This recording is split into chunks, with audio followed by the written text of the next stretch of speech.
Ready? Okay.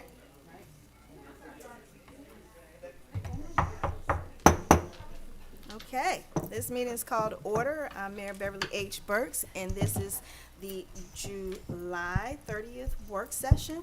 I will do roll call at this time. Vice Mayor Johnson. Present. Councilman Carroll. Present.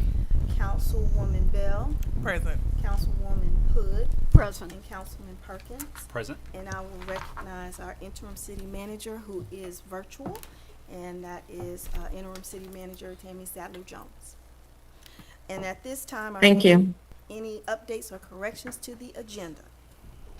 So I have a motion. Yes. Well, I want to. So this is going to be a little wonky, but I need to replace 5A with a report out from the public safety and legal, and then move 5A to 5B. Okay, so you would like to have 5A to be a report from the public safety And legal. and committee. legal, Mm-hmm. and then 5B would be, To discuss the ordinance. okay. Okay, is there a second? A second. Okay, it has been properly moved and seconded to create change 5A to be a report from the Public Safety and Legal Committee, and to make 5B the, to discuss ordinance number 493. Are you ready for the question? All in favor say aye. Aye. Okay, motion passed. And we'll go ahead and number 3, which is public comments.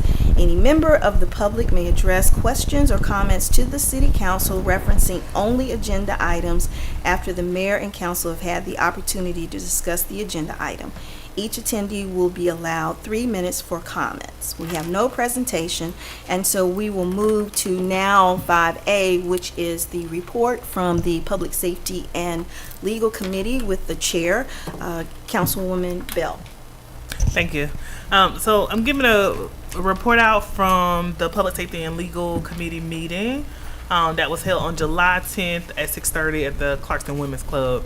And the purpose of this is because the next item was actually referred to that committee for further discussion and recommendation.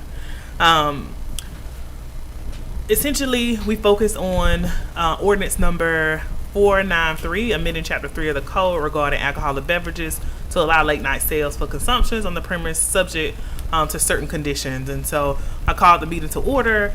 We all, as members of the Public Safety and Legal SAC Committee, reviewed the full agenda packet prior to, but also reviewed it during the meeting to make sure that we had the scope, which was focused on the late night sales.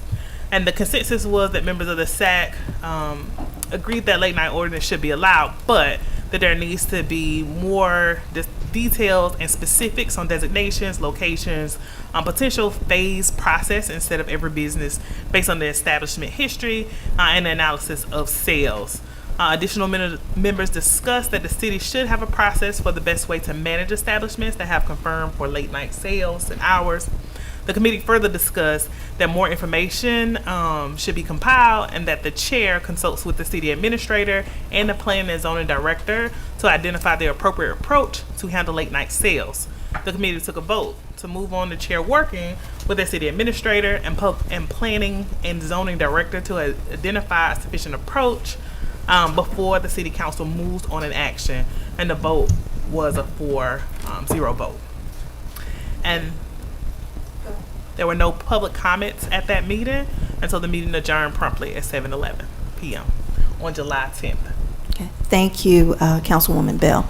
At this time, are there any questions for the council as it relates to this item before we move to the next item? Hearing none. This was for a report, and so this is something that from our next agenda in terms of the council meeting, we don't need to act on this one. So we don't need to have this as far as an agenda item. Okay? So we'll move on to, yes, I'll let the public comment on that. Public, do you have any comments on this particular report?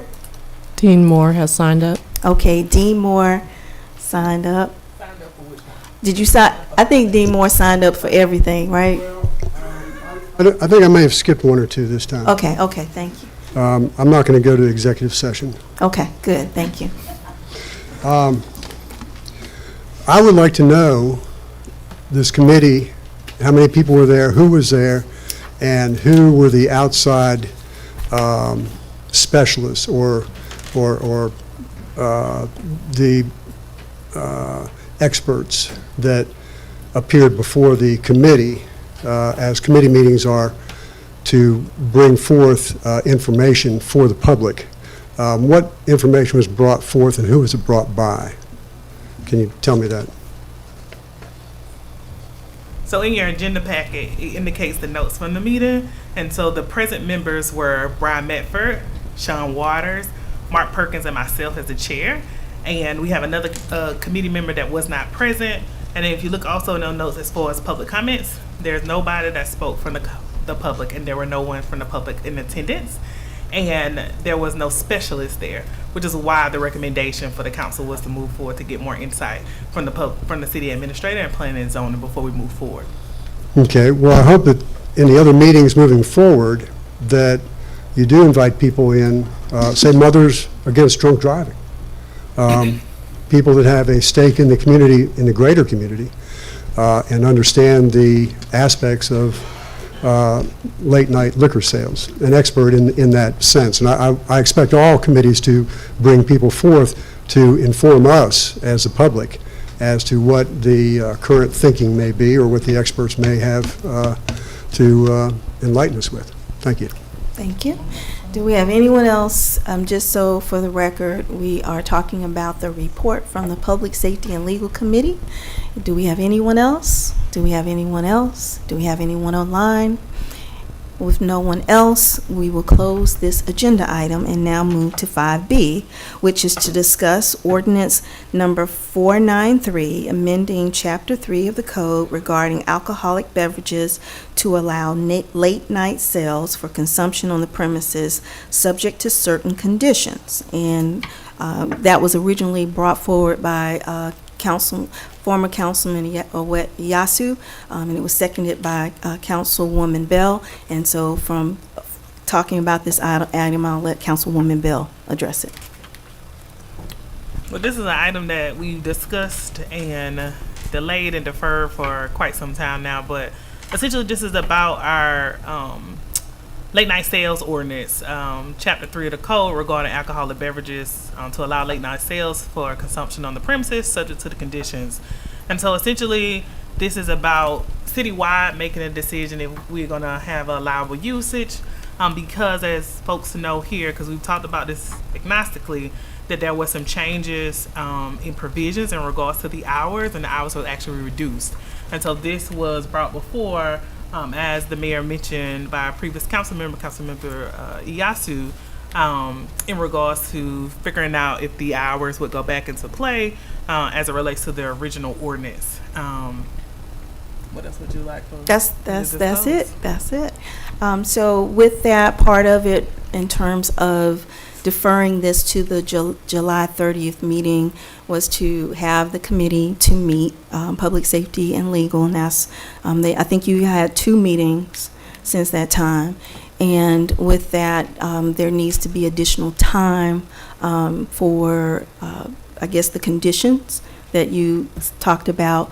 So for this one, are we going to either vote this down and then say, vote this up or down, and then whatever you're going to do in terms of the late night establishments, the entertainment districts, or some of those other things, move forward with that, or how are we going to proceed? How would you like to proceed with that? I mean, the recommendations from the SAC, which we referred to, indicated that there needed to be consultation between the city administrator and planning and legal, and so that's why we referred it there. So I think that would be my recommendation before taking an official vote. Okay. But the quite frankly, I mean, it's up to the council essentially. Mm-hmm. And so this was the previous ordinance. So I mean, I look to my colleagues in public comment to figure out how we move forward. Okay, outstanding. And Vice Mayor Johnson, you had a comment. My question is, you guys have done this several times. Oh, I'm sorry. For the last 90 days. So what are we looking for? I mean, I need to know. To me, it was cut and dry. We've had it before. we're either doing it or we're not. The stipulations can be adopted later with the help of staff and the chief, but deferring it over and over again, I'm trying to see what are we looking for? So we haven't had it multiple times. So just to correct that on the record. So it was referred to us, but we only had one meeting in regards Okay. to I late thought night y'all had more ordinance. than one. The first initial meeting that we had was a series of one appointing the public safety and legal members, and then going through what they thought were priorities. And then we had another separate meeting that would just solely focus on this to give people Gotcha. enough time to attend that meeting and give us recommendations on how we move forward. In that meeting, if the committee members and members of the public would have indicated that, hey, I think it's no, then it would have came back as no. The recommendations, which was sent to the committee, was that we need more information from experts, as has been mentioned here today. And so that is the pleasure of the committee. However, as we all know, SACs are created by the council, so it's up to us how we proceed to move forward with the item that we have here, old business, or we amend it to move forward with the recommendation sent before to city administrator and planning and zoning, and then we come back. But I don't think it's a referral process. I think it's more so of a recommendation that makes the public comfortable as committee members. But that's just my initial thought. Would love to hear from others. Oh, sorry, Councilman Carroll. So my thought is that I think the conditions and the locations that it's allowed matter a lot. That, I've heard, concerns from the public about noise and things like that. And I think there may be ways to address that depending on when and where this sort of thing is allowed. There's a big difference between just allowing it everywhere and maybe having like a late night district in downtown where it is specifically allowed, where it could maybe be more easily regulated and conditions could be put in place and things like that. So to me, it makes a difference, the conditions in the staff report that comes back versus just voting it up and down as it is right now. Okay. So, and thank you for that. And so you are potentially looking at having a district so it's not so much citywide. So I think that's good for existing businesses to understand that based on potentially those recommendations from the committee, it's not going to be inclusive of everywhere in the city. Right, and that may reassures, I think, some of the, homeowners and other people that have been concerned about the noise, that, if we can circumscribe it to certain locations, that may make it easier for us to address some of those concerns. Okay, and Councilwoman Bell? Oh, Councilmember Hood. I'm sorry, Councilwoman Hood, I'm so sorry. Pointing at me.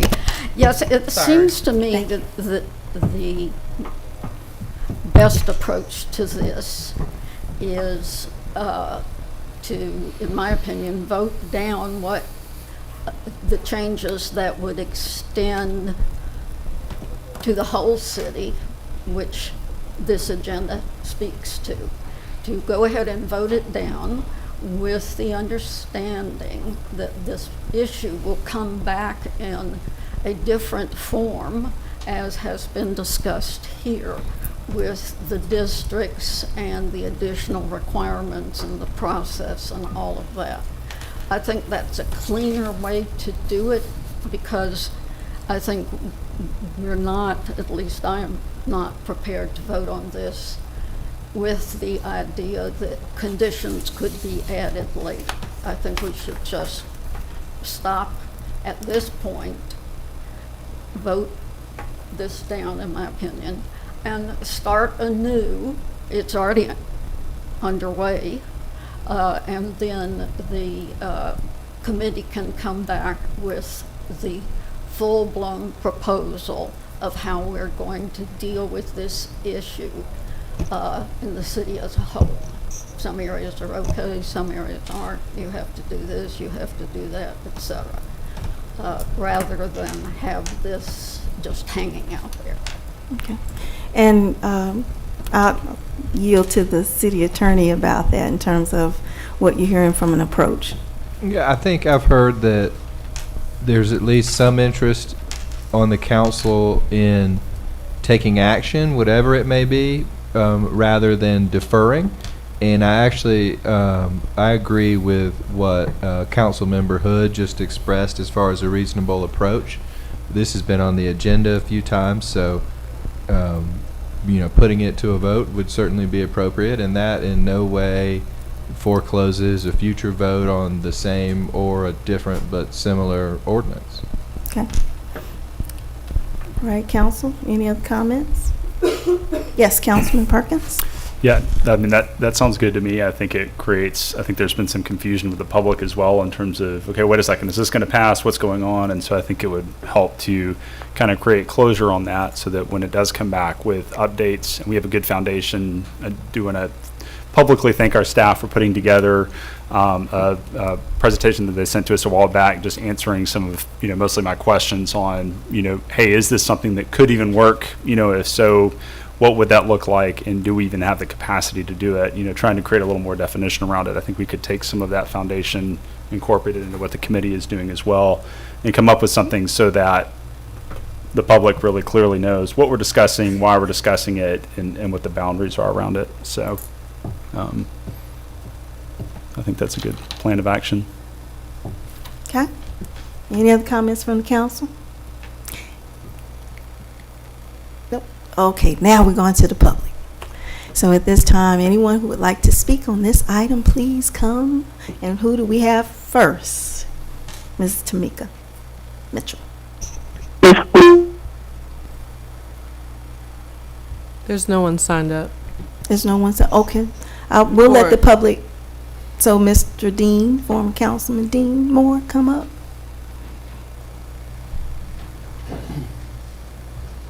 Just want to mention Part B was not on the agenda. I would have signed up for Part B as well.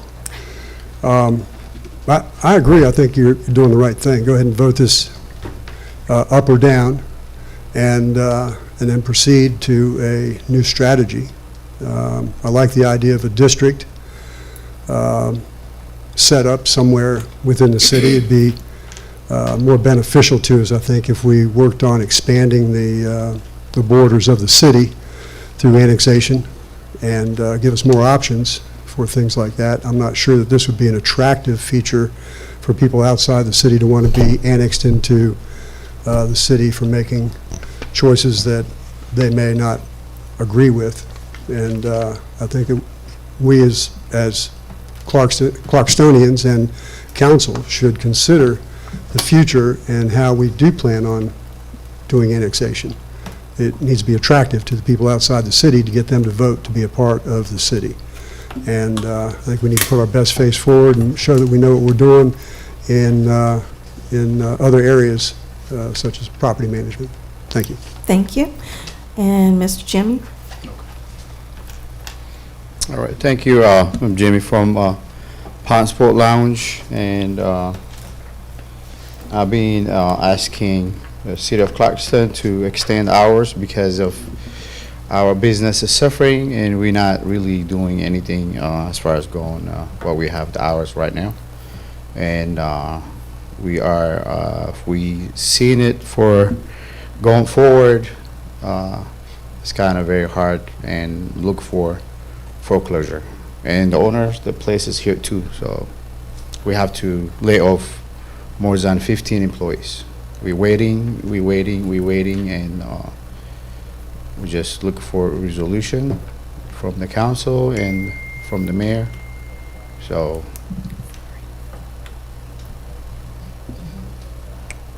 that's all. Thank you. Okay. Thank you, Jimmy. And former Councilman Yasu, Councilman Commissioner-elect. Come on up. Thank you. Good afternoon, good evening. I'm Howard Iyasu, and as we know it, we've been talking about this almost, if I can't say for weeks, months, probably for years. I'd say we've tried it for a couple of years, and from the conversation after I left the council, I believe the city staff did an extensive research and came up with results, including that Decatur does have this. So this is not really a novel idea. It's already existing, and Decatur doesn't even have any conditions on those businesses currently operating late night hours. And I think having similar thing with conditions, including ensuring that there is no noise and other nuisances. I think we heard from the community from both sides, and there has been support, there has been opposition to this idea. I'm kind of concerned of saying down, let's vote it down, instead of, we are having a public work session, deciding at a work session to say we're going to vote it down. I think that's kind of concerns me. I heard some council members specifically say, let's vote it down. That concerns me down personally. But I really hope that you're going to come up with something that is balanced, that addresses the concern of the citizens at the same time that that also is conducive to businesses, and instead of seeing our businesses lose their business. Thank you so much. Okay, thank you. Any other comments from the community? And Councilwoman Bell. So I have a question for Attorney Quinn. So options and then timeline. So Okay. based off of what you mentioned, you somewhat favor the idea of starting fresh and looking at the recommendations that we have here. And so what's the timeline to bring something else back up? Because it's not tied to that directly, but it's the same concept in nature. So I want to know from your perspective the process. Sure. I mean, legally, the timeline is whatever the council wants it to be, and however quickly or slowly it goes through the process that y'all envision, working with the staff to get the information you need and craft the ordinance. I mean, legally, y'all could turn around and call a special meeting the week after the regular meeting, and let's assume that it was voted no at the regular meeting for the purpose of discussion. You could call a special meeting as soon as you wanted with a new ordinance, as long as it's in writing when we come to the meeting, then you vote on it. Or the next month's regular meeting, or the one after that. It's just, there's no constraints there, other than the practical ones of what needs to get done and how long that'll take. Okay, yeah, go ahead. So Stephen, can you explain the constraints associated with, hypothetically speaking, if this item as it's written was voted down and somebody wanted to bring it back up, what is the timeline in which that could come back? Oh, you mean the exact same ordinance? Yeah, I'm just asking hypothetically. Hypothetically, if an ordinance has been voted down, I don't think there's anything other than the majority of the council not being willing to put it on an agenda that would prevent. I mean, in other words, I don't think we have a rule that says if an ordinance is rejected by the council, it can't be brought up again for X number of meetings or months. It's just, I would anticipate that if any proposal had been rejected by a majority of the council, that y'all would then not want it to be back on an agenda quickly, and the majority would take action to put that into effect. But I don't believe that we have anything in our charter or anywhere else that addresses that specifically. We got one more question. Okay. Last question, Stephen. So then what is the difference in amending what we have based off the recommendations of the council instead of starting fresh? I think that the difference would be kind of like what Mr. Perkins said, just for the benefit of the public, that they might find that easier to follow. I don't know if that's true or not, but I don't think, neither way would I suggest that there's a legal problem going forward, whether we called it the same ordinance number but with different text, or we called it a different ordinance number and it's way different. All of those would just be, ready for a majority of the council to vote. Thank you, Stephen. Okay, and Councilwoman Hood. Yes, I just want to clarify why I said voted down was because it Talk a We can't little hear you. louder. I don't, you have your, Move it it's a little bit on, closer. Move it a little but, bit closer, maybe. yeah, Put it like right next to your mouth. we can't hear you. Okay, I'll get closer.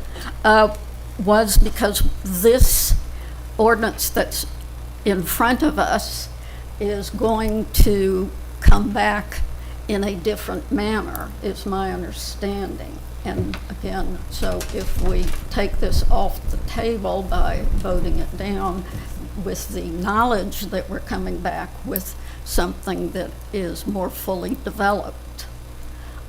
So my statement about voting it down was more procedural, just put it that way. So it was more that the council will take action on this particular item, whether it's vote up or down, that's what you're looking at. Did someone else have a comment over here? Nope. Okay. So the pleasure of the council, do you want to, for next meeting, address this? I mean, because we can vote for it as it is. We can defer. But if we defer, Councilwoman Bell, how quickly can you work with the staff and your committee to be able to provide something? Well, so that is the question, right? The onus is not on me and the committee. It is on the staff and limited capacity that we have as a staffer. And I know that we just made a referral to the city admin and planning and zoning specifically in regards to another item or measure. And so I am worried about capacity and note. So I guess if it's appropriate, asking the planning and zoning director about a feasible timeline to actually go through making recommendations for what was sent from, what does that timeline look for you, or what's feasible? Yeah. So Mrs. Cameron, Director Cameron. Good evening, council. I'm already talking with some planning professionals, and I can add this topic to that agenda as well. So we're meeting with them this week, and I can get some information back to the city manager, and we'll let you know. We can add it in. It's a planning issue as well. So you're saying 30 days? Yes. Okay.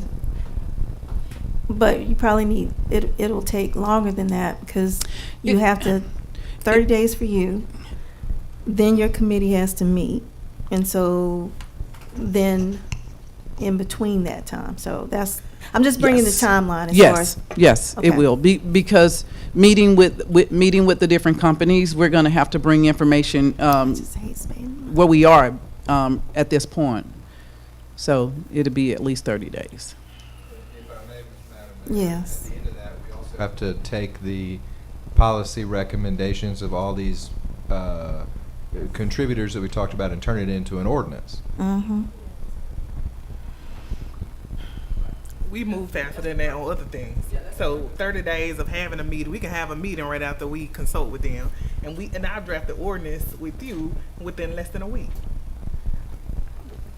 Okay, Vice Mayor Johnson. I need to make sure I'm understanding. This ordinance has been before us before, so we're not inventing the wheel. So I really meant when I asked earlier, what were you guys trying to do? I'm really concerned because this ordinance has already been effective in the city. I get it that you want to add conditions, but I'm trying to see, we've already waited 90 days maybe. Was it 60 or 90? And now it may be another 60 or 90. So I'm really trying to understand what is the end result that we're looking for. I get the conditions, but this ordinance has lived in the city before.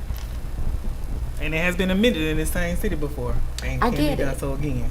I get so it. The whole purpose of it going to committee was to come back with recommendation for the council. That was the request. So that didn't get a yes or no answer in that. It came with people's comments around there needed to be more information on specs and recommendations on location and designations. And so that's what came from it. So the question that the mayor has just posed is how would we like to proceed forward? And so as a body, I think we have to come to a consensus on how we want to move forward with this item. whether that is to vote for it as is, or that means to amend it, or go back to the city, go through consultation with experts, and then draft something else. Those are the options on the table after it has been sent to committee. So, council, what is your pleasure? Because I hate spending a lot of money for this, because that's what we're doing. It's either, So we can vote it up or down. So what is your pleasure? You want to vote on this next Thursday, because we have National Night Out on Tuesday, just as a shameless plug. So what is your pleasure? Do you want to address this as a vote on this particular item? You said it's going to cost a lot of money. Sorry, can you Well, it's going to clarify cost your comment? money because you're going to have a consultant to do this. Well, I think whether we vote it up or down, we're going to have to go through that process, right? Right, So it doesn't really save money whether we vote up or down or whether we defer it. It's the same. right. time. It's just a time, but, Just a or if time. if we vote on this, let's say, for example, we vote this as it is and go back to the original 4 a.m. that we had, with the stipulation that, for example, if we said, if you violate 3 times in a year, you lose your license. If you do XYZ, you can't have a license anymore. If we add those stipulations, we could do that because we've already seen it work. And we put a stipulation that says you have 30 days from the existing businesses to apply to have this. So that limits the number of businesses that can move forward. Then you can turn around and add the district. And that can be supplemental. So you could literally say, you have 30 days for all existing businesses to apply for the license. You can say if you apply for the license and you have at least 3 violations of any of this, then you can turn around and your license would be revoked. Those are some of the examples of what we could, because we've already had it in existence. And the biggest issue was that we had some issues in terms of violations. So if it was sound violations or anything else in terms of public safety violations, we could include that. But I'm just saying this as an example. Because So yeah. you asked me the question. Right? Okay. We're going to vote on it. Okay. We'll vote on it. Perfect. We're going to vote. All right. So next week, we will vote on this item. I have a question, Madam Mayor. Yes. But we are still gonna consult Absolutely. staff and chief about conditions. Mm-hmm. You're gonna continue Councilwoman that Bell, process. you're going to continue that process. Thank you. Thank you. Amen. Thank you. So we'll keep it going. Okay, so we're going to vote on this next week. Thank you all. So we're closing this item out. And we'll do 6A, which is to discuss a resolution approving a contract with Paryani Construction, Inc. to perform renovation work at 736 Park North for use as city administrative space for a term of 6 months in an amount not to exceed $480,000 to be funded out of the general fund. Interim City Manager Jones. Thank you, Mayor, and good evening, everyone. This particular item concerns the construction portion of the work to be done at 736 Park Road. Although the agenda item says an amount not to exceed $480,000 to be funded out of the general fund, the council, we have shared with you additional funding sources. We have the tenant improvement allowance. We also have the police seizure funds as well as the general fund. And although it says general fund in the agenda item, the expectation is that we would use those other 2 funding sources. And again, this item is strictly regarding selecting Paryani Construction to do the renovation work over at 736. We are currently working with Paryani through a contract that was approved by the City Council to do the design, and they are keenly aware of the $480,000 budget that has been approved by the council effective June the 11th, and therefore their estimated amount came in at $474,000 and some change. And so staff is recommending Paryani Construction Incorporated to perform the renovation work, and Paryani is also on the state of Georgia procurement contract. Okay. Thank you, Interim City Manager. Council, do you have any questions as it relates to this item? Yes, Councilwoman Hood. Yes. I have received the information Yeah, I that was need you to sent out talk today. a little louder. All right, let me try closer. I have the information about the overall costs. And to begin with, if all of this money is not coming out of the general fund, then that needs to be changed in the ordinance and identified the source of it, etc. So, because on its face, this ordinance is not correct. If what you are saying is that the tenant money funding and the police funding is in that also. And let me take a break there and clarify that the police funding is not in the general fund. Is that correct?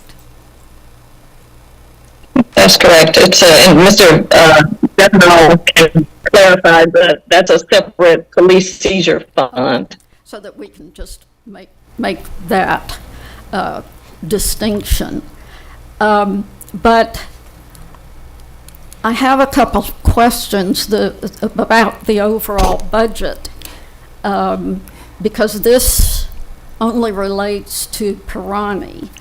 But on the budget information that you provided here, didn't we already pass 2 other contracts related to this?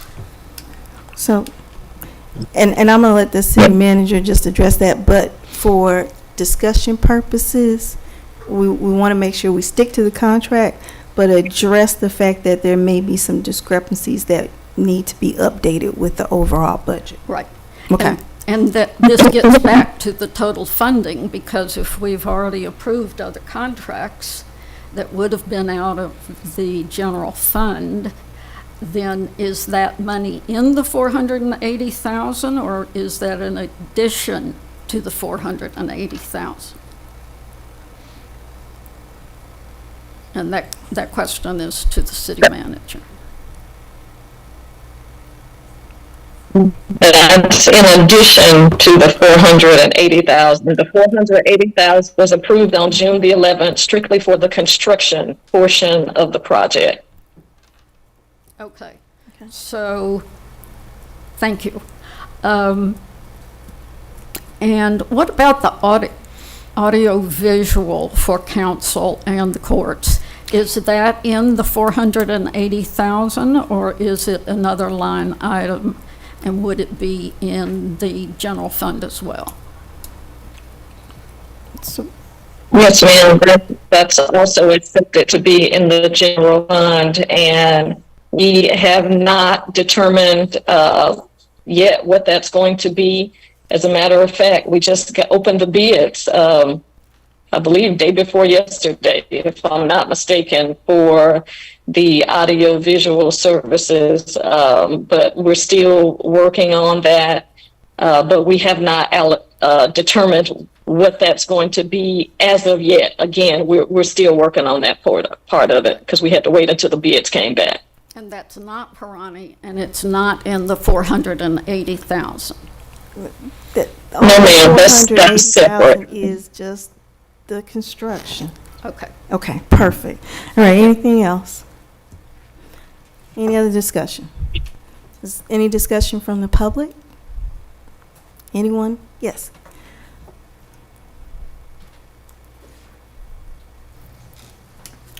Awad Iyasu.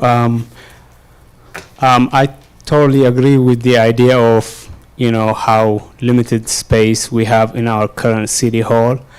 but I really feel like this is a bit pricey, and I'm curious as to doing this renovation. Does it? I mean, that means it's going to add value to the property, and is there a way to recoup some of the costs in terms of the lease rate, or I'm just curious. The into landlord that. has allocated Right. some money as So the part of the land- lease for us to do this. So we received some incentives from the landlord, $165,000 for the move.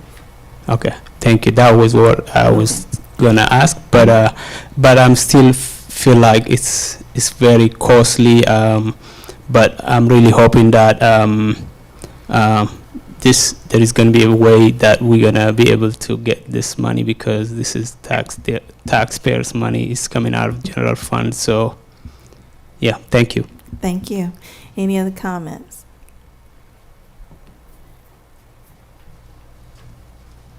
Dean Moore. Yeah, this is a lot of money. And this doesn't include the rent. They're giving us a little break on it. But what is the length of the terms that we plan on being there? I haven't heard the end date. When are we moving back? 5 years. 5 years. Wow. And is there a plan to move back to City Hall Annex, or are we going to build new buildings? What's the plan on the future? So future plans is that we're going to build a new city hall and work towards building a new city hall. Okay. You think we can do that in 5 years? We'll be able to we'll plan for it. Plan for it in 5 years? Inshallah. What's that? I said inshallah. I didn't hear you. God Inshallah, willing. God willing. God willing, and the creek don't rise. So yes. Oh, okay. Holla. Yeah. Okay. Any other comments? All right. With that, we'll close this item out. And so from consensus, is this a consensus item? Consensus? No. So just so you understand, as a council, we deliberate on these agenda items. And at any time, if a council member decides that they want further discussion, it does not go on a consent, so that it's in the overall agenda. So just want to make sure Somebody yes. said no? Yes, someone did. Okay. And I will Yes, just and say they have that. You don't have to I explain. understand. I You just understand. go I just ahead. didn't see it. No, she I didn't just see asked it. a question. It's your it's, prerogative. as I noted before, it's incorrect. So That's fine. That's fine. No problem. Okay. Yes, Councilwoman Bell. I just want to be clear so we can make corrections if necessary before the meeting. Councilmember Hood, the incorrect piece is the funding source. Is that what you're saying? yes, specifically that. But I also think that this item should be further developed to show the source of other funding and what it will be used for, because this is just a snapshot of one contract, and it does meet the requirements that we spoke about. So that's good news. But since we're doing this piecemeal, we've already adopted some things, and we're going to adopt this thing, and the other things haven't been done yet. I think it would be really important to have a document that shows the source of all funding and where this particular piece fits into that. Okay. Yes, Councilwoman Bell, and then Councilman Perkins. So what I'm hearing, I just want to be clear, is that you want an analysis of the budget for the full project and where this allocation for the renovation comes from. But that has nothing to do, so should that be another item? No, I think if more information were added to this, it would help us understand this process, which is going on a little at a time. And so the 480 is what we said we wanted for this contract, and that's what we're getting. So my issue is really about correcting the funding source, and then adding a couple of sentences or whatever about how this fits into the bigger picture. Okay, so to that point, Interim City Manager Jones, you are going to work with Paryani to make sure, and the chief, to find out in terms of the allocation of the seizure fund, what percentage of that will go towards the overall 480 number that we have. So we'll have the 165, and then we have the 3 something from the budget, and then there's a percentage because part of the work is going to be done in the police area that we were going to use some of the seize money for that. So by the time we have our meeting on Thursday, you'll be able to have a cleaner resolution document. Is that correct? Yes, ma'am. And the chief and I have spoken about this, and our recommendation would be half of the 141 go toward the construction, and the other half of the 141 go towards miscellaneous items that are specific to the police department side of the building. Okay. All right. So we can amend the resolution.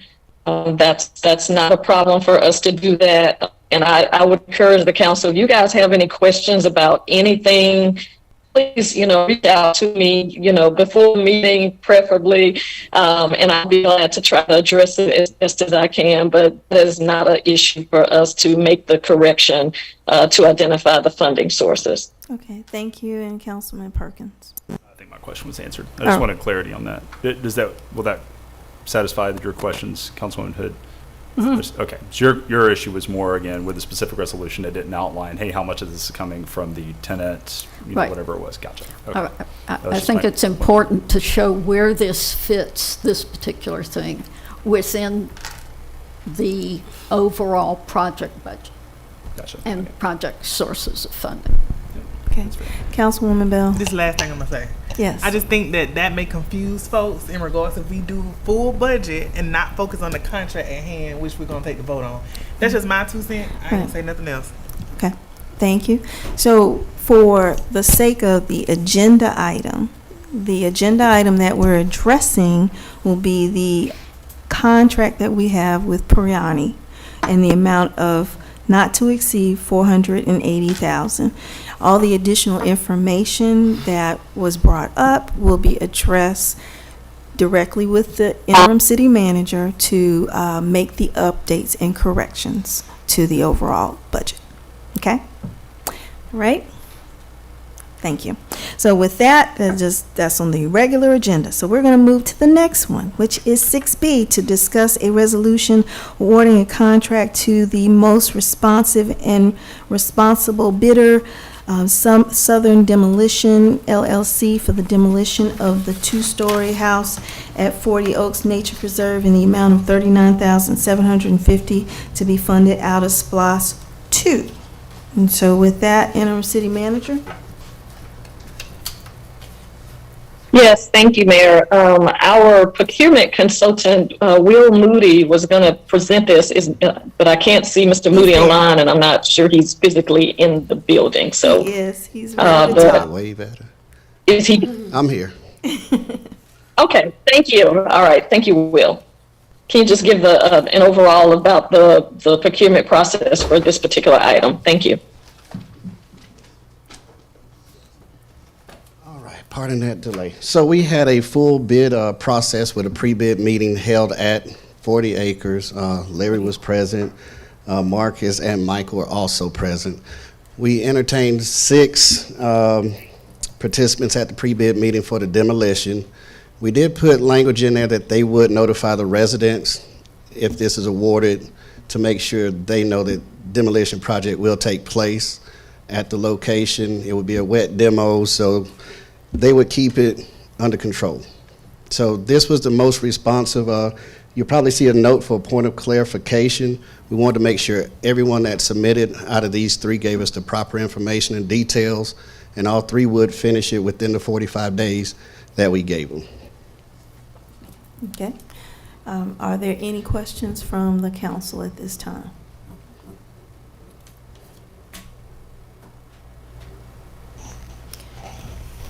Okay, hearing none, then we'll entertain the public.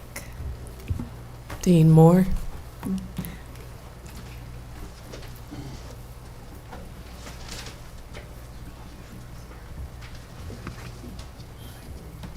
I object to the demolition of that building. It really doesn't make any sense to me. The mothballing was never done properly. And up until just a few weeks before you took the vote to do the demolition, I had a meeting on site with the city manager, or the interim city manager, and the director of public works. And I pointed out that the mothballing had not been done correctly. It was done in-house instead of finding a consultant to do it properly and professionally. What we have right now is plywood that's been put up over windows in a way that directs water into the building. I haven't been inside the building since that was done to see if there's any damage to the main part of the building. The auxiliary additions that have been added to the building, the porch, years ago, I pointed out that if we left the gutters on there, the water was going to go into the porch and was going to collapse it. Nothing was done. The kitchen addition, again, had sitting water that rotted the roof and caused that to collapse. And like I say, 3 weeks before you voted to do the demolition, I was surprised to find out that it went up on the agenda because our discussion was that the city would find somebody to properly do the mothballing to preserve the house. The additions were inconsequential. I think that they should be removed anyway. The main structure of that house is in really good shape. It was the additions that had problems. Like I say, I haven't been in there since the plywood was added to the windows to act as a siphon, or a funnel, I guess would be more appropriate, a funnel for the water to get into the building. So I'm very disappointed that we went in this direction after having a discussion about doing the proper thing and doing it right. As far as demolition permits go, I've always had a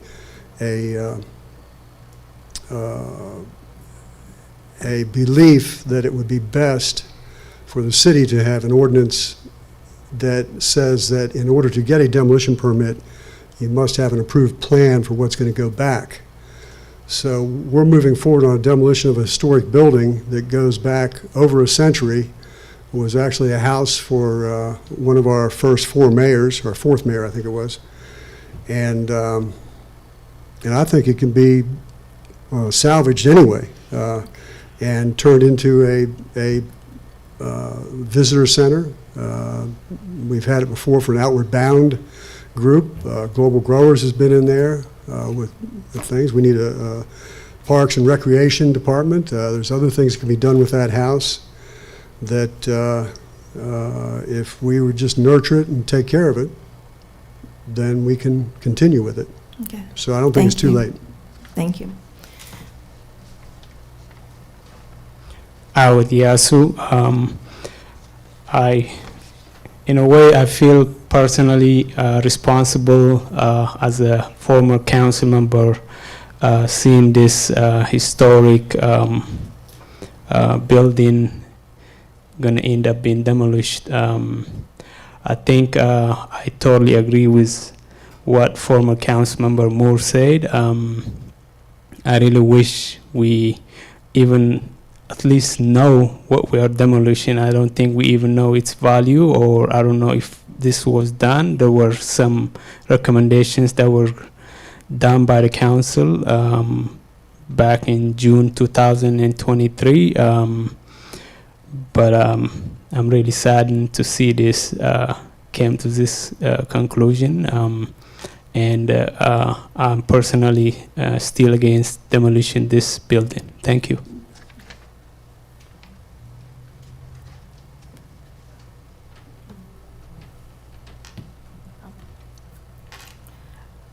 Come on. Hey, do you guys mind if I give you some documentation? That's fine.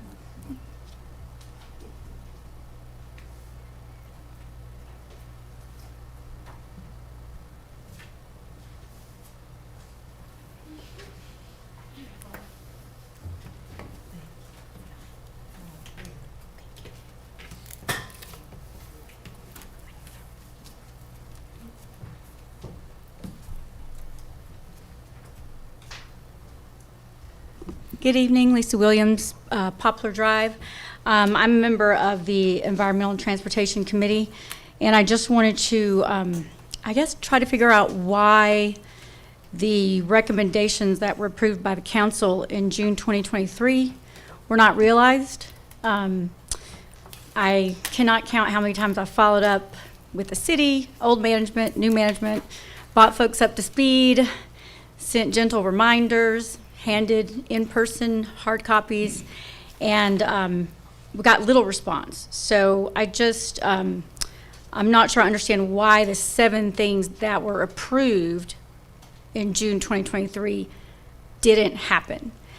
And who decided to just abandon all efforts to preserve a historic building, to seek government grants, to seek state funding, to seek the help from DeKalb Historical Society, to seek help from DCA, to get the CLG certification. I mean, any number of things we could do, including get the assistance of New South Associates, who provided all of the historical documentation, recommended that we get designated as a historic site federally and by the state. And I'm not aware that the city followed through on a lot of those things. The 7 things that were approved on June 6, 2023 were to contact a consultant team to assess the architectural value of the house. I believe that was called an HLC report that New South recommended. I was told by the city it was in the works. I don't think that happened. We were supposed to do an emergency mothball on the structure, and we were supposed to consult with New South Associates on a proper mothballing techniques, which were provided to the city multiple times. We did fence the perimeter of the house for safety, which is great. There was also an item on that agenda about erecting a gate. We did that. Police patrolling, I believe we started doing that. And then the other 2 items that were in the works were the inquiries on national registries, state registries, and certified local government. So I just would like to figure out at what point do we decide to just throw all that away and tear the house down?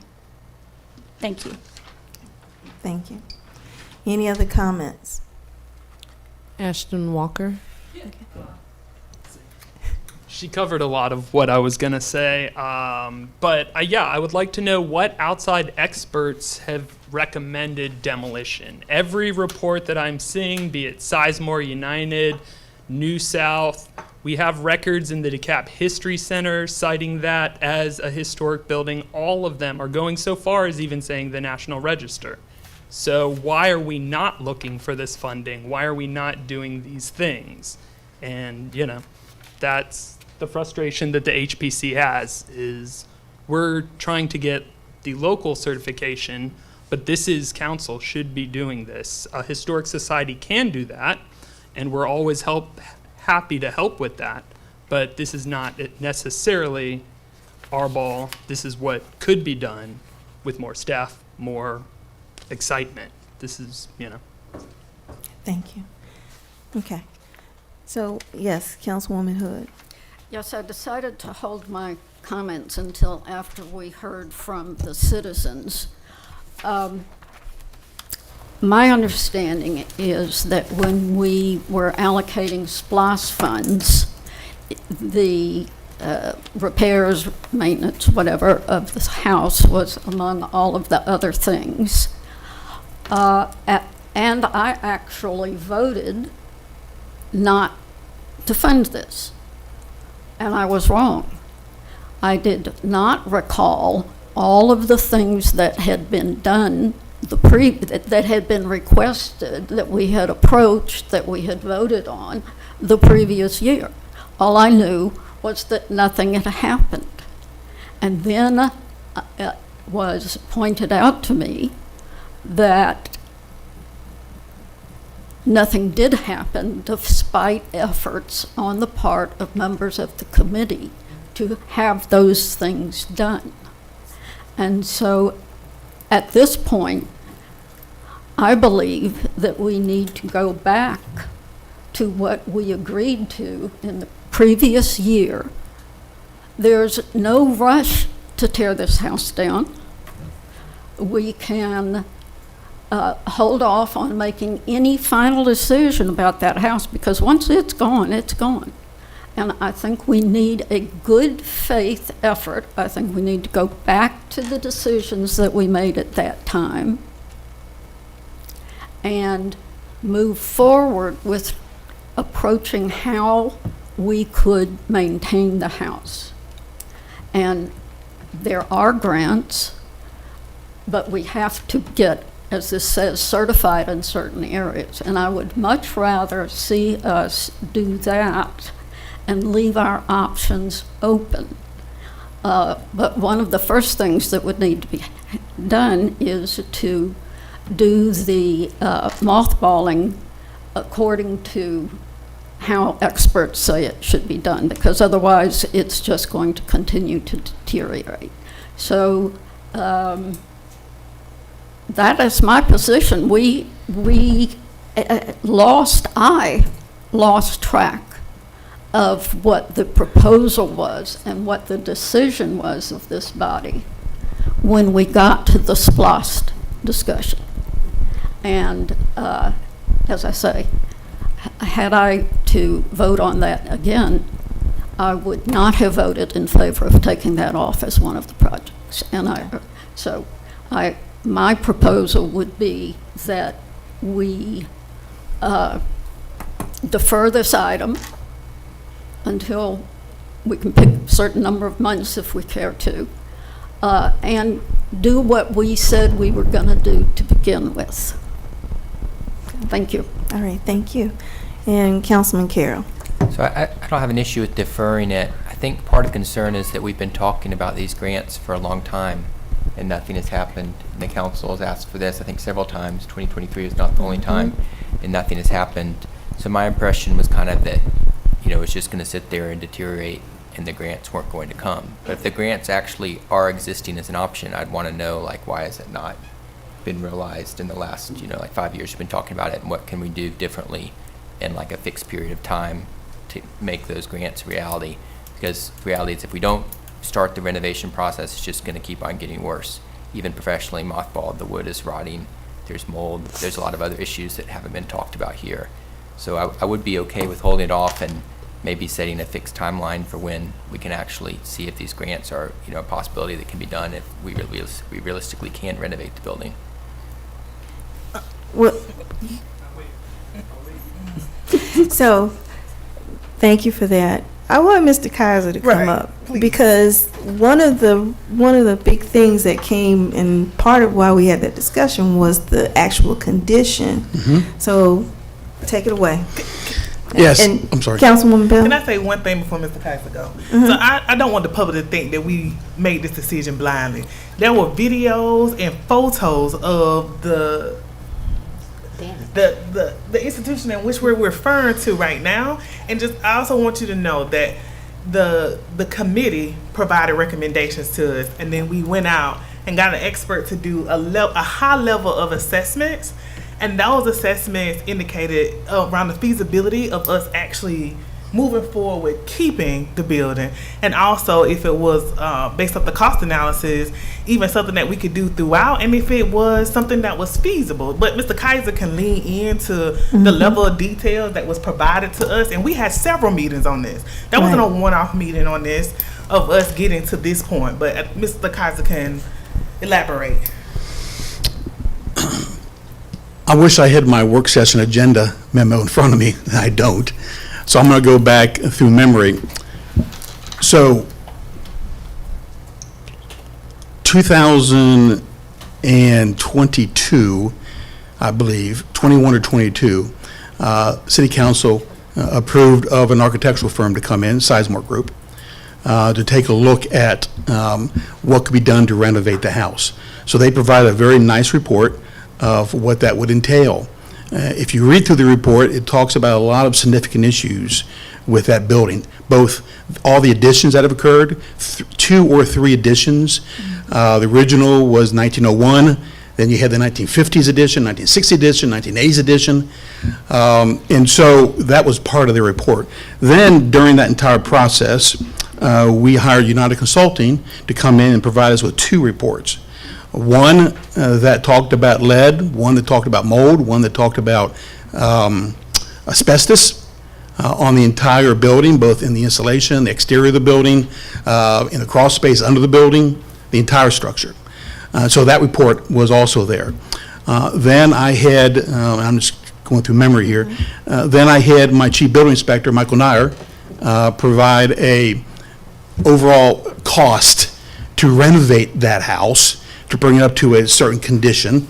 That's the entire house. He did not look at parceling off and removing the 50s, the 60s, and the 80s edition. It was the entire house, the entire house. And so that cost was pretty extravagant, if I recall. And so I guess the question is, what value do you put on the cost to renovate versus retaining something that's historic? And we all know, through my research as well, in my report that I had before the committee had their report, I did the same research. I went to DeKalb County through their historical research. I found the article about the poultry farm. We did all of that. That was all part of my presentation to you earlier this year or late last year. So at the end of the day, as I'm thinking through what we did, the recommendation was to remove the house. That was the recommendation of staff. Given all the considerations that we talked about, we did talk about grants. Shoot, I've been here long enough to understand how long we talked about grants. When Mr. Barker was a city manager, we talked about grants in 2018 when that 40 Oaks was given to the city by the county. But yet there was no action on it by any committee at that time, or staff for that matter. I was not aware that there was something done June of last year when the previous city manager was here. I wasn't aware of those 6 or 7 conditions. But regardless of all that, I'm hearing what's being said. My recommendation would still be the same. I am just as pro historic preservation as anybody else, but I also have history. The history is the annex. That was a wonderful building to restore. Won an award for it. That building was significantly better than what we have at 40 Oaks. With no comparison, but yet the cost of that was 3.5 times the cost of what we purchased it for. Think about that for a minute. We bought it for $135,000, I believe, and we spent $400 and something thousand on that renovation. So there is, cost has to come into it from my perspective. And so I don't have everything I laid out, but that's the big picture of what we discussed earlier. Okay. Thank you very much. Ashton, I'm going to let you get up. You itching. I'm going to let you get up. Yeah, I just want to ask if we can be a little more specific about the different reports, because I read the Sizemore, I read the United, I read the, who did Sizemore use? Collaborative Infrastructure Services report, and none of them recommended demolition. All of them referred, even the Sizemore with its very scary pictures, I was very scared by the pictures as well, but it recommended keeping the building. It said it was a unique treasure. And the Collaborative Infrastructure Services said it would be cheaper to rebuild it, to put it back together, than it would be to tear it down and rebuild something new with the same size. So let's be more specific about page numbers and what we're citing here, because we all have read these things. I don't know his personal consultant that he brought in that came up with another number. I didn't hear any of that. But we did read the New South report, which is an actual historical consultancy made up of historians, not just some guy who went to the DeKalb History Center. I'm some guy who's been to the DeKalb History Center many times, and I've done the same stuff. But New South is an outside consultant, so I want to know who are the outside consultants specifically saying we should tear this down and that it is more expensive, and then we can have these discussions, but it doesn't sound like we've been having these discussions. Okay, thank you for your comment. But to your point, Ashton, I want to make sure this was not one-time discussion. let's make sure we stop talking. Ashton, thank you so much. Thank you. So I want to make sure from an overall perspective, this has been on the agenda several meetings. It wasn't just one meeting that we had this discussion. Because it was also part of the SPLOST discussions too. So it was, even when we had the housing and infrastructure, that came up when we talked about that as well. So we had multiple opportunities in terms of that discussion, right? So to your point, we've listened to what you've said. The item on the agenda is the demolition. So the council has the option to say they can go forward with the demolition. They can wait to do something with the demolition. Looking at what the 7 things were, or we can just keep going, moving forward. So it's at the pleasure of the council. So at this time, we have on the agenda the contract for the $39,750 for the demolition. So, as Councilman Carroll stated, we could look at some of these other action items that we have from the 7. We've talked about grants before. And so, City Manager, I just want to make sure, because was that ever, when you talked to Anna, did that ever come up in terms of the grants? Because see, beyond that, you also have this to make particular structure. Because Go ahead. no, ma'am, not for this particular structure, because in the And she's gone. Okay, she's gone. Yeah, I told you she was. Yeah, sorry about that. So, what's the pleasure of the council at this time? We can move forward with the demolition, or we can, Councilwoman Hood? Yes. Yes, we can hear you now. We can hear you. it's starting to storm in my area, so I don't know if it's affecting my internet, but when the council gave direction to staff to proceed with demolishing this building, it was right around the time that we had engaged our grants person, so we did not discuss this particular structure in regards to grant opportunities. Okay. And so that gets back to my point. As a body, we voted on and approved certain actions. They weren't done. There are various and sundry reasons why they weren't done, but they were not done. The only thing that I'm familiar with that was done but was not done properly was the mothballing. And then it sort of died. The discussion about SPLOST was well after this, and it is not I do not recall that we had any other discussion about this before we discussed the SPLOST. So I believe that it is incumbent upon the city to take time to do what we said we would do. And I'm not saying we don't eventually end up with a discussion of, yes, we're at the end of the road of all of our efforts, and the only thing that makes sense is to demolish. But I don't think that we're doing the proper thing by this city to ignore what we said we were going to do when it didn't get done. And therefore, sort of by default, we said, okay, well, let's just demolish it. And again, I was part of that vote, so I'm not pointing the finger at anybody in particular, but had I recalled what had been attempted to be done by council the previous year, and had any of it gotten legs and actually been done, I would not have voted to demolish the house. Okay. Thank you, Councilwoman Hood. Councilman Perkins. Councilwoman Johnson, or Vice Mayor Johnson, did you have something? Or I don't have anything. I did I'm have. good.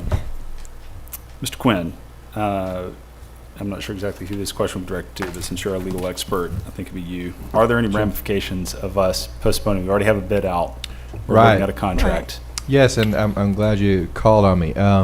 So every bid has a time frame to accept it and contract with the winning bidder, or otherwise they're not bound by their price.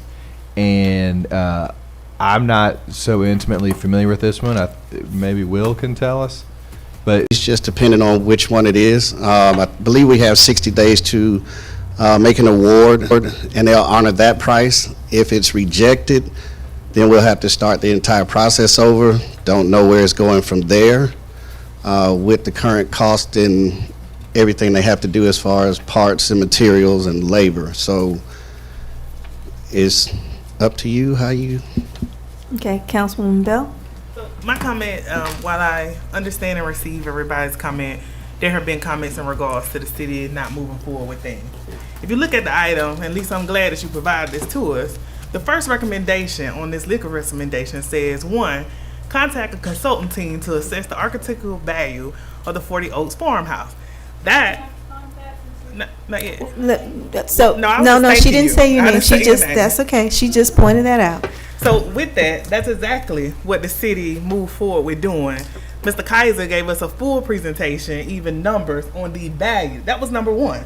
Before you can get to number 2, you got to finish number 1.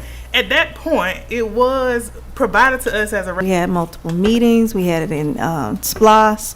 So just so we can make sure in terms of the overall discussion of this item. Okay? So, council, what is your pleasure in terms of moving forward with this? Are you asking, is it a consent item, or what are you asking? Well, if it's a consent item, or you, because if it's a consent, we will move forward. No. Okay, not so it's not a consent. consent. All right, so it's a regular agenda item for us to deal with. So we'll move on to item C, which is to discuss a change order for additional work scope at 1056 Vaughn Street driveway apron in the amount of $2,840 to be funded out of SPLOS 1. And Mr. Kaiser. Good evening again, Ms. Mayor, Madam Council, Madam Mayor, Council. So when you have a construction project and that construction project abuts private property, you need to have a nice clean cut, it's called a saw cut, between the concrete apron on a driveway and private property. So that saw cut went right down the right-of-way line. As we began to saw cut to get that nice joint, it's called butt joint, between the concrete apron and the existing asphalt driveway, as we began to saw cut that straight line at the right-of-way line, the existing asphalt on private property began to peel off. If you go out there and take a look at it, there's a lot of deteriorated asphalt on private property in the parking lot. So as we continued to saw cut, more and more of the old asphalt began to break up. Well, obviously, we can't have that happen because we can build that concrete driveway within right-of-way, which we talked about, but you can't have the asphalt that's broken up as a result of our work remain in place. And so we had to go back to a point, another 2 feet off of right-of-way, which is not uncommon that we do. We've done that before many times, to get that nice transition from private property to public property, public right-of-way to private right-of-way, or off of private property, and get that nice transition to occur. So we did that. And so we worked another 2 foot off of right-of-way to build that concrete driveway, and in doing so, it cost additional monies. And that's the story. Okay. Thank you. And City Manager, did you have any other comments on this item? The one comment that I had to do with the, although this is with ending authority, I did not get any notification about the change order. So therefore, I thought it was in the best interest that we bring this back to the council for approval. And Mr. Kaiser and I have discussed the process for change orders going forward. He shared with me what that process had been in the past. However, I just wanted to bring it back for full transparency. Okay. Council, did everyone hear that one, or do you need clarity? You good? Okay. All right. Is there any discussion on this item? No? Okay. Is this a consent? So we're gonna make sure we're gonna adhere to the policy, correct? All right. Yes, go ahead. Is the policy available? Is it in writing?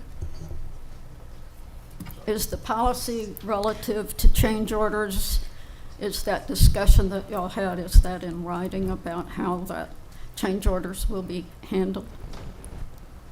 And that was directed to the city manager. I don't know if she can hear me, but Mr. Kaiser, if you have the answer. Can you hear me okay? Yes, we can hear you. Can you hear me? Yes. Okay, all right. Yeah, yes, he and I have discussed it. I guess we need to, make it a formal policy. However, we're working, the council has given me, a spending authority as long as it's within that. But he and I have talked about the process is going forward, and we will make that memorialize that as something in writing. Okay. So there will be something in writing that just sets out how change orders are. Yeah. Thank you. Okay. Councilwoman Bell, you had a question? I thought we went over this when we were dealing with the policy in regards to the city manager's spending authority. Yes, but the issue is this was done by the contractor without the city manager's approval prior to it being done by the contractor.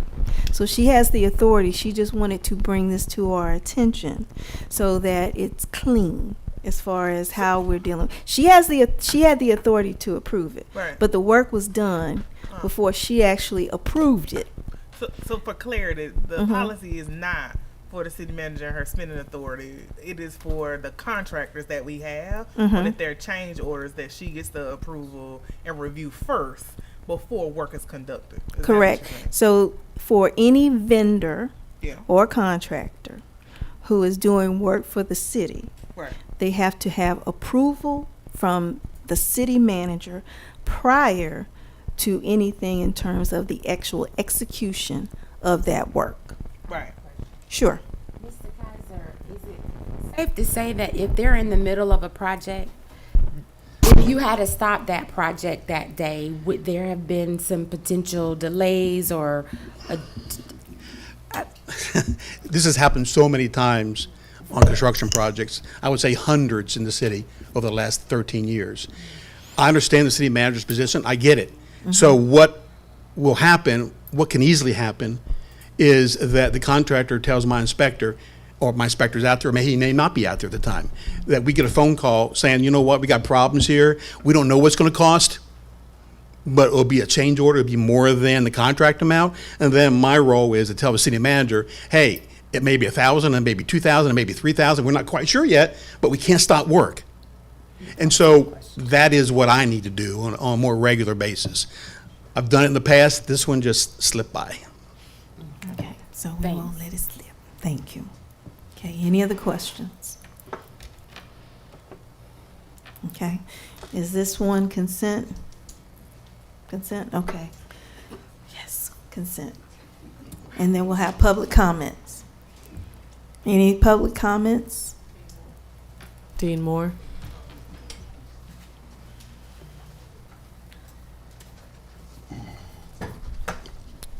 Yeah, not a very good practice to have the contractor move forward without being approved. And also, I'm wondering if the work they did was properly installed, and what liability do we have or they have in the event that the first time we drive over that apron that they put in for a couple of $1,000s, what if the thing falls apart? Do we have the ability to go back to the contractor and have them redo it properly, or refund the money from what they did improperly? Just a suggestion that we Okay, consider thank you. those types of items. Okay, we are gonna stay in here for a minute. I need to take cover. One other thing for that property, I'm hoping that we can make that into some kind of a playground in the downtown area where kids that come down to, Refuge Coffee or any of the dollar store or whatever the name of that, Family Dollar, where kids can play. Okay, thank you. Mr. Kaiser, come on up. Yeah, I want to make a statement about something. So that concrete, that driveway is about the best you can build and design. 8 inches of Class A concrete, 4,000 PSI, with welded wire, actually number 4 bars running both horizontally and transversely horizontal and transversely the other way. 12 inches on center. And so that's about the best driveway you can build. And we built all of our commercial driveways on the Streetscapes project and every others exactly like we built on that one.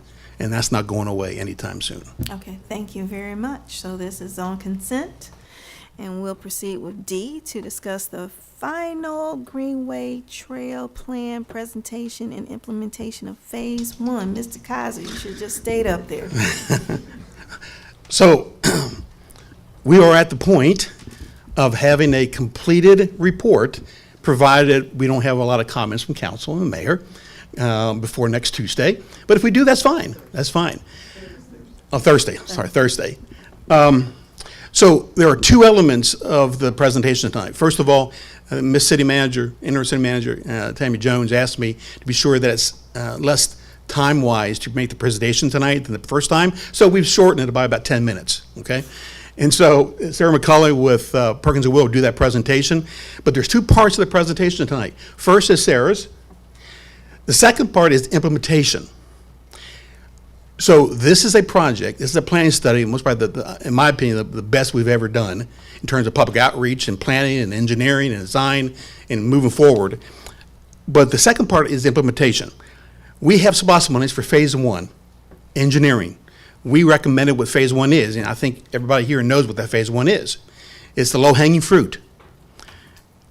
Doing design before the end of the year, at least beginning the selection process and advertisement process and bringing an engineering firm on board by January is very important. Here's why it's very important.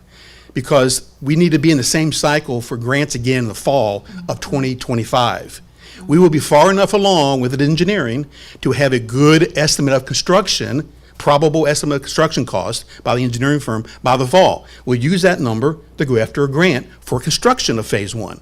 So what we're asking is that not only do you look at the report and hopefully adopt it next week, but also allow us to begin the process, Will and I, to begin the process of putting together a scope of work, putting it out to bid for an engineering surveying firm, and have a firm under contract by the end of the year so they can begin work in January. So we haven't done any of that yet with the engineering firm, but all we're asking for is allow us to go to the next step. So that's a 2-part discussion tonight. So I've already done my discussion on part 2. Part 1 is going to be Sarah. But before Sarah gets up, I want to bring Kristen Alley up. Kristen Allen is the Atlanta Regional Commission. Mm-hmm. So they have been wonderful partners.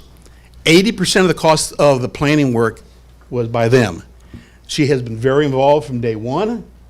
And great partner, and we're very pleased that we were able to have her be part of the project. And do you have something else before you walk away to tell us that we've done too, from an award perspective? Sarah can talk about Okay, that. she's going to, Sarah will do okay, that. okay, good. Hi, Mayor and Council. Thank you for having me. Kristen Allen with the Atlanta Regional Commission. This project is from our Livable Centers Initiative program. The program is 25 years old, and this project has really arisen as not just a great project, but an exemplary project for the LCI. I just want to let everyone know how proud the Atlanta Regional Commission is of this project, the level of expertise that went into it, and at every step of the way, how the team went back and garnered community engagement and made sure the community really was great with the path, the connections that it made, and that this project is not only a great example of transportation, alternate transportation forms, but also of community connectedness. So thank you again. We are very excited for this. Thank you for And your thank support. you to Ms. Cameroon and Larry. They've been with this project every step of the way too. So thank you very much. Thank you.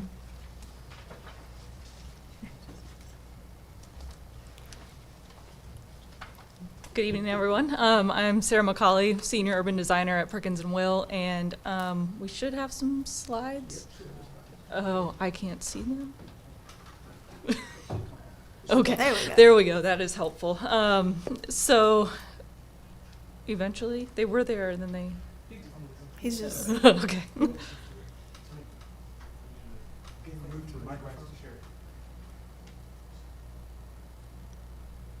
Sarah can also sing. I cannot. I have many skills, and that is not one of them. Okay. Well, while we're doing that, can you tell us some good news? Yeah, so we've applied for many awards for this project for planning, and it helps the city with grants and all of that in the future. And we've learned that we did win one from the Georgia Association of Landscape Architects. So that'll be officially announced in a couple of weeks, but we got the Excellence in Planning Award. So. All right. And hopefully there will be others. So. More to come. There we Yeah. go. All right, there we are. We can go to the next slide. 10 minutes. 10 minutes, all right. We don't need the agenda. We can keep going. Next slide, please. So I just wanted to thank our project team. We've had it's not just been Perkins & Will. We've had 4 other consultant teams on our project. So Sycamore Consulting, helping with public engagement, Perez Planning and Design, and Trail Connection, both experts in designing and building paths throughout the region, and then Purpose Possible, who have provided our funding pipeline that goes into the final report. We can go to the next one. This is just a reminder slide of what we were originally tasked to do. We were originally asked to look at these 3 different trails and decide on one. Ultimately, we ended up with a combination of them. Next slide, please. And next one. So we worked with the community at the very beginning to go through and create some goals for what this trail should do for the future. Public health came up as an overarching goal, so we've embedded that in all of these 4 other goals. So the first one being connectivity, because that's the point of trails. The second one is parks and nature, providing the access to nature. Equity and resilience. Number 3, ensuring that residents can continue to afford to live in Clarkston. And then number 4, cost and feasibility, and that part also included community support. Next slide, please. So with all of these goals, we had like 4 to 8 metrics that we measured everything on a scale of 1 to 5, from the scale of 0 to 5, 0 being the worst, 5 being the best. And then we added everything together. We provided a preliminary route with our first results to the public to get votes, and then we rescored everything based on their feedback and subsequent site visits. So next slide, please. We built our original route off of this scoring result. You can see that the ones along the streets like Montreal Road and Ponce scored the best, and then those along the creek scored kind of second best. So we compiled a route and shared that with the community in February. Next slide, please. So this one is the final one that we're recommending, and it's basically all of those routes I showed at the very beginning, just a little more refined based off of site conditions. And then we added a couple connections, more regional connections into Tucker and unincorporated DeKalb into Scottdale, and just looking at connecting all through Clarkston and then broader into neighboring communities. Next slide, please. So I'm going to show some pretty pictures for a second. So this is looking basically east towards Montreal Road, above Plantation Condominiums. This is what it looks like today. You can see the Southport Peachtree Creek, a lot of the overgrowth of kudzu and other invasive species. And if you go to the next slide, this is what we hope it could look like, with the trail running near those condominiums, providing access to the creek, and doing remediation of the waterway. Next slide. So this one is looking north on Montreal Road, right where the creek comes in to the, underneath the road there on the, well, it's in the middle, I guess. But this is basically where phase one would begin. Phase one would go east from here towards Friendship Forest.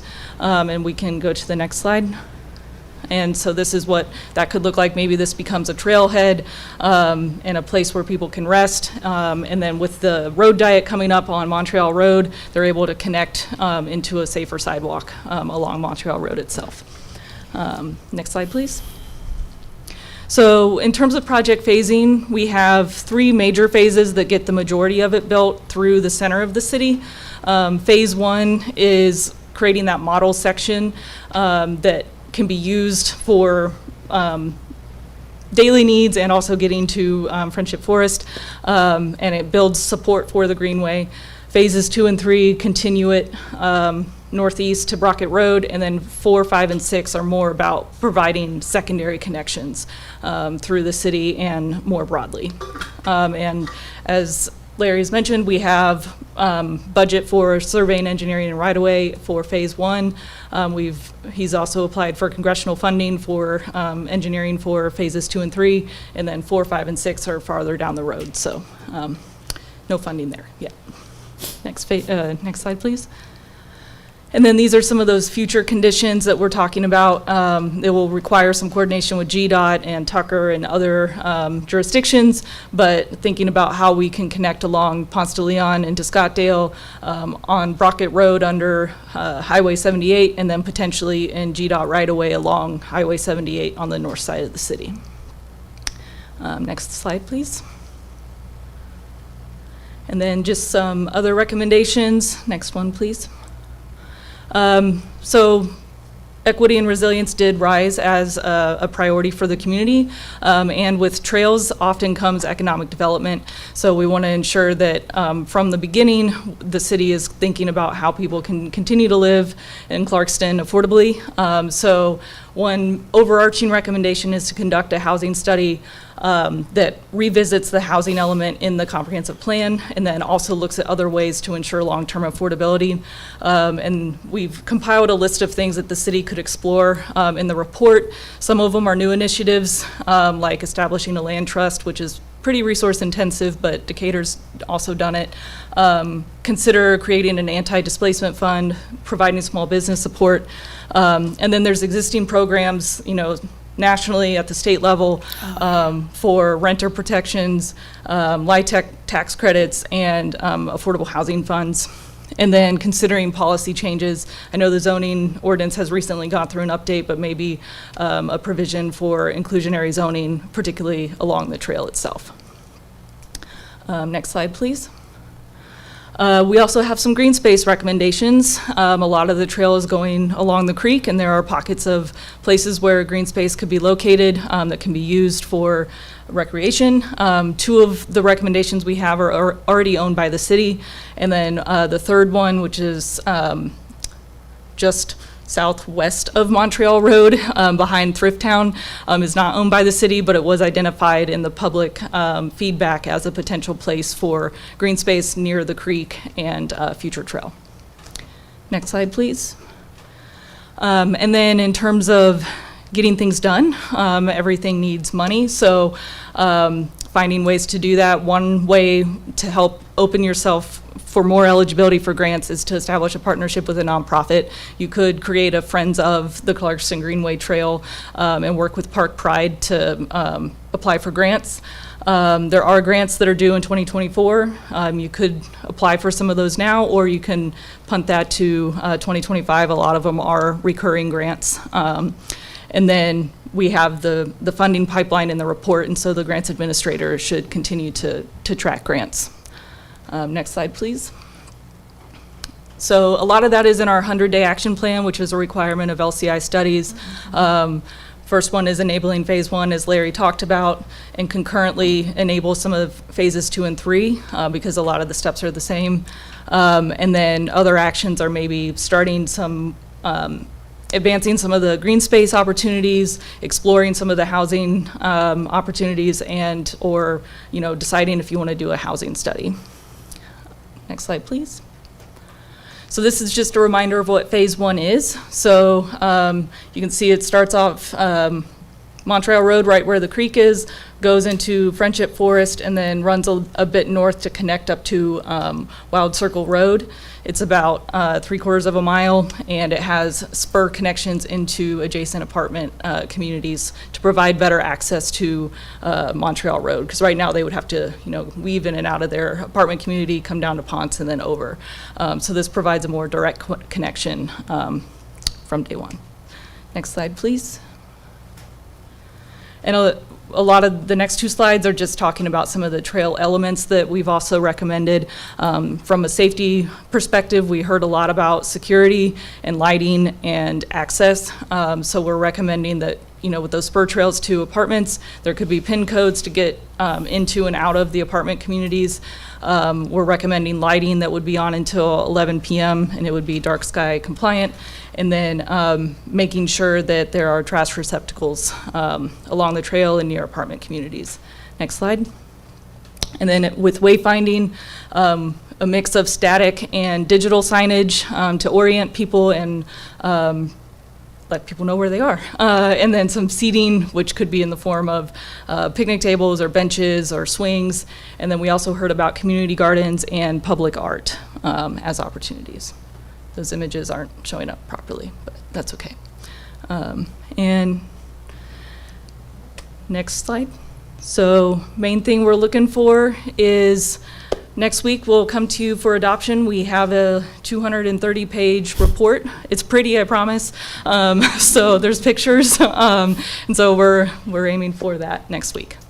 Thank you. All right, thank you for all the hard work that your team has done. I can really say, give them a round of applause, because I can say that they have been to so many events, making sure that the community had true input. And so it has been stellar in terms of the model that you have created in terms of that engagement. So we want to say thank you.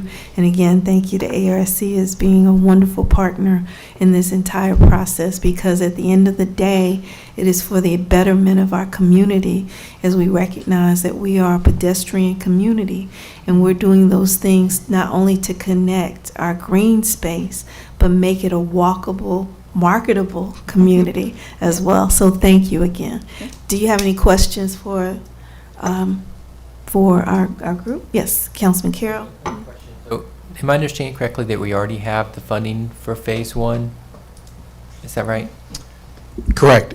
I incorporated that into the budget for a project, and that was what was discussed at the retreat and a few other locations at times as well. We also had the subcommittee meeting as well that has engineering and surveying and right-of-way acquisition for Phase 1 budgeted in the SPLOST 2 program.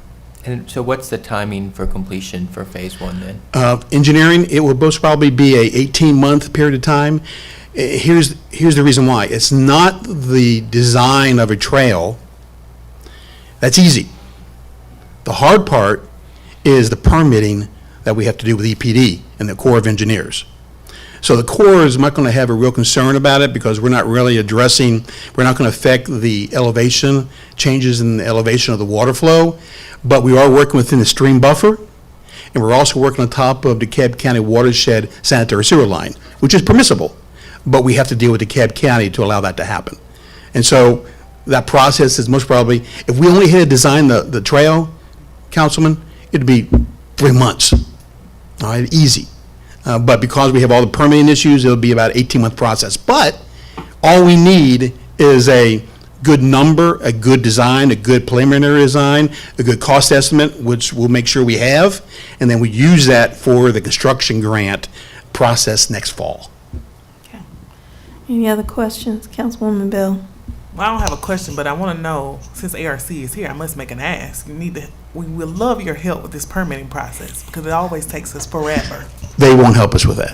No. And part of the issue with the permitting process is that we're going to have a changeover in administration. And so some of the things in terms of updates with that process is going to be part of that new change of the administration, hopefully to be fast tracking and everything else. So we hope municipality to municipality, we can do some fast tracking. I think there's a lot of important parts of this. Obviously, community involvement, but also that connectivity. You know, we talked about when we applied for the grant 2 years ago, whenever it was, we put in there regional connectivity, because it's not just a City of Clarkston trail. Right. And so we wanted to be sure that was highlighted in the document. And you'll see that highlighted. And we've already passed it on to a commissioner, and that commissioner has very much interest and to do something he's always wanted to do for the last 10 years, which is that trail across the bridge on 285. Right. But that's the regional connectivity part, right? That's one Right. piece. That's Right. one piece. Right. Any other comments? Comments from the public? Come on, Bean.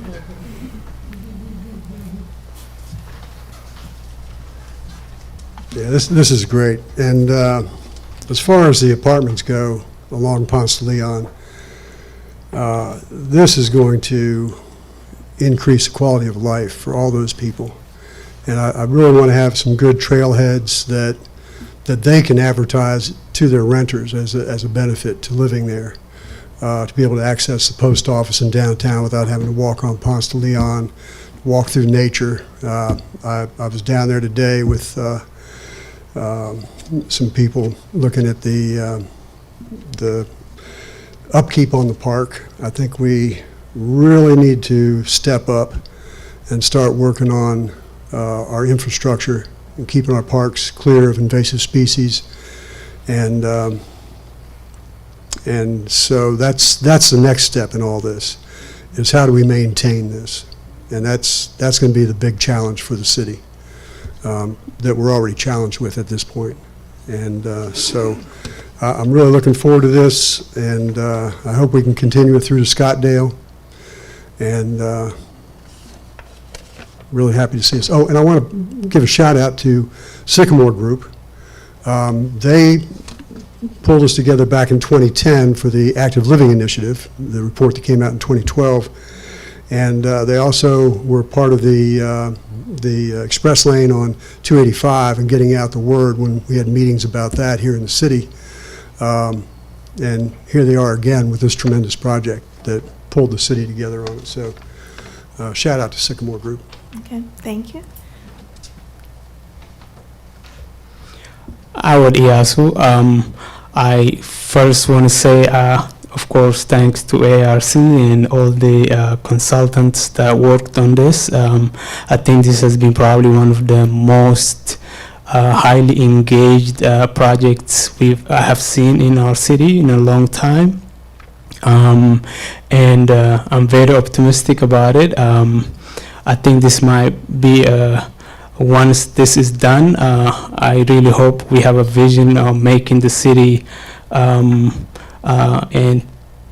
really capitalizing on this opportunity in our diversity. As you know it, Clarkston High has been one of the very dominant in terms of the cross-country competitions in Georgia, and this would definitely be one of greatest things in our city, making the city more bikeable and walkable. People can jog and get more healthy, and in the future, hopefully, we could see future Olympics competitors coming from our city. Thank you. Okay. We can see you doing a race first, okay? How about that? All right, thank you. With that, we can just have this on the agenda once we look at the packet to adopt, but just for, yes, Councilwoman Bell. Just a point of clarity for this item, the only thing we need on there is just the adoption of the report for implementation of phase 1, or we need that part, right? Yeah. Yeah. So first is adoption of the report. Second is give staff the direction to move forward with phase 1 engineering and design. So y'all heard that for crafting of the agenda. Right. Make sure. Okay. Yeah. Okay. Anything else? All right. With that being said, unfortunately, as I'm looking outside, hopefully the rain has stopped, but we're going to have to do executive session. So that means that you have to vacate this room. and happy trails. And as well, don't forget Tuesday is National Night Out downtown. So with that, I'll entertain a motion from the council. Motion? Yes. I move that we go into executive session to discuss a litigation matter with our city attorney. Second. It's been properly moved and seconded to move into executive session to discuss a litigation matter with the city attorney. All in favor, say aye. Aye. Aye, okay. Motion passed.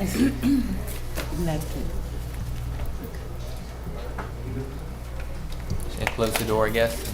Yes, please. I don't think we don't need the sound anymore. We I don't didn't put think. it on there.